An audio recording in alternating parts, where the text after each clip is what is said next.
the ancient Temple of Jerusalem that Solomon built 1000 AD. He was the king of Israel after his father King David. King David was the second king of Israel after King Saul. Everywhere in the world, whatever the religion, any temple is built on the ruins of an earlier temple because of the powerful places that have ever been honored. But who but a modern monk could build elsewhere? In our Western culture, the Temple of Temples, being at the origin of Judaism and Christianity and honored by Islam through the Black Stone of Abraham, is undoubtedly the Temple of Jerusalem, the Wailing Wall only remaining today. The great King Solomon built the first temple of Yahweh, says a legend, by black magic with the help of a band of little devils. Magic is never far from Solomon. The tradition explains that the temple was built using huge blocks comparable to various cyclopean constructions worldwide, which you can still see in the Wailing Wall. And here, as elsewhere, the question is, how did they raise such blocks with weight defying the power of modern cranes? If you still refuse to admit that distant past was highly techno and well developed, there's only one explanation, then that's magic. The Temple of Jerusalem, therefore, says a legend, was built by devils who blew the huge blocks from the ground directly to their place into the Cyclopean wall. I guess the builders were stuffed with magic potion used by Asterix to build a palace in Egypt. Any sufficiently advanced technology is indistinguishable from magic. Perhaps were the stones self-implemented? Maybe there is no stone block, but a perfect cement that was poured on site in wooden molds. It's also said that this magical temple was built under the direction of Hiram, darling architect of Freemasons. This could make sense since in the collective name of Hiram, I cannot help but see the phrase those of Ram, hence the people of Ramah, which we recall has long prevailed in these countries during the previous era. In this perspective, the Masonic study of texts of Herodotus, another in Cunabula, describing the Temple of Solomon would be useful. Of the brothers of the coasts, if the brothers of the coasts accept once is not ever out of their fruitless symbolism, Masonic or not, evil or not, the first temple in Jerusalem was equipped with numerous lightning rods, if we're to believe Herodotus, who himself trusted to the local tradition. Herodotus being an ancient Greek, of course. Now, these lightning rods do not deserve quite the modern name because of a very different use. They were not used to protect the temple from lightning. On the contrary, they drew thunder to use its energy. So they were there on purpose that high to attract lightning, to use the energy from the lightning. But have not understood this clearly, that lightning was once feared but not coveted, the contrary. No one could decipher this puzzle. For example, the physicist Francio Arago is quite surprised that lightning has never destroyed the Temple of Solomon, even though it was so high up on the mount. The roof of the temple, built in the Italian style and paneled in cedar wood covered with a thick foil of pure gold, was bristling from one end to another with long and sharp blades, all made of iron, steel, and gold. According to Josephus, the architect destined these many blades, 24 was the number, to prevent birds standing on the roof and dropping their dung.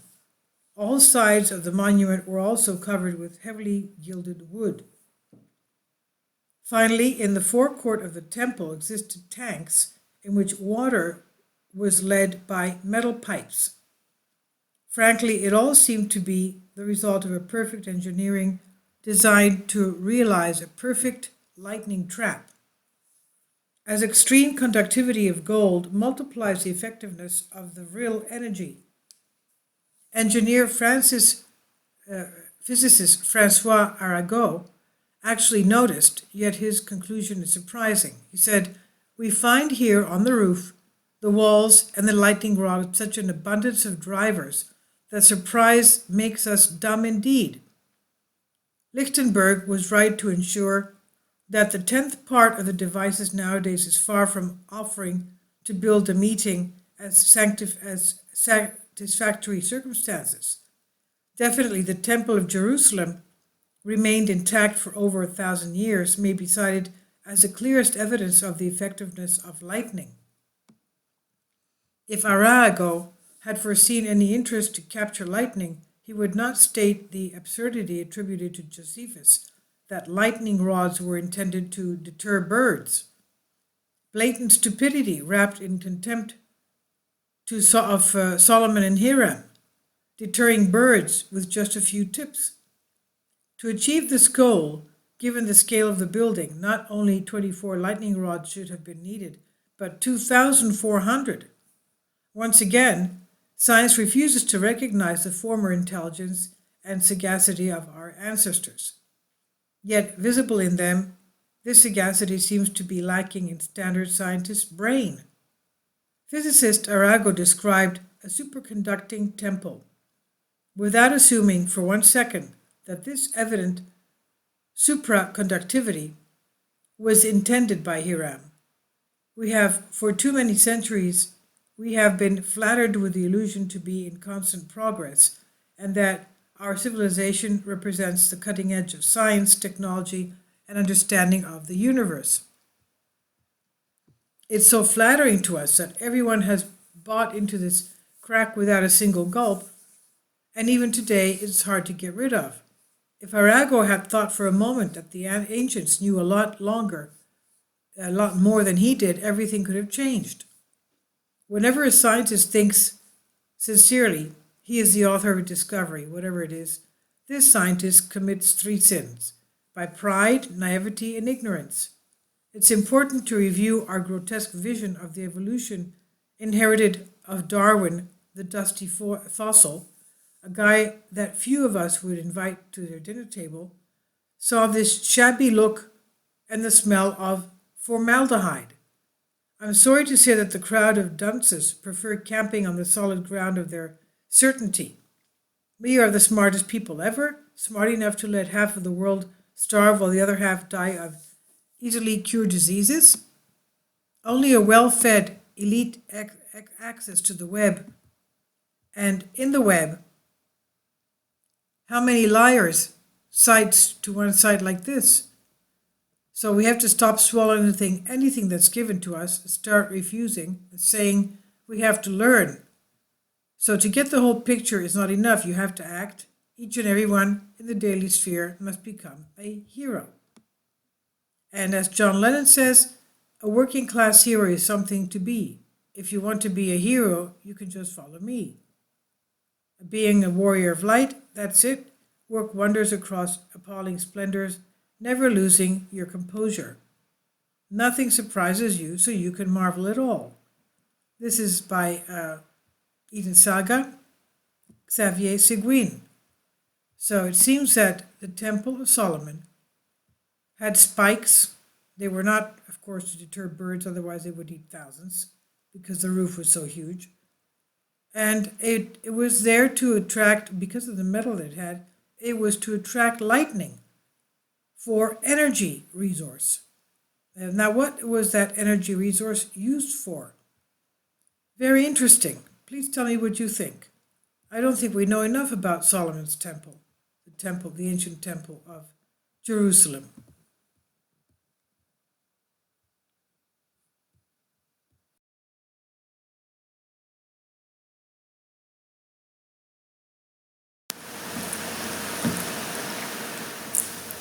If you'd like to join me on my Patreon account, you will hear content not covered by mainstream media. These riveting stories will be based on my research, and I will state my opinions and give my personal insight on diverse and controversial subjects and world events not covered by mainstream media, and not supported by YouTube guidelines. So whatever I have on my Patreon, most of those will not be on my YouTube channel. Please consider becoming a member today. More of the most significant and important videos will be on my Patreon channel. Your support helps me to continue my research and keeps this YouTube channel alive.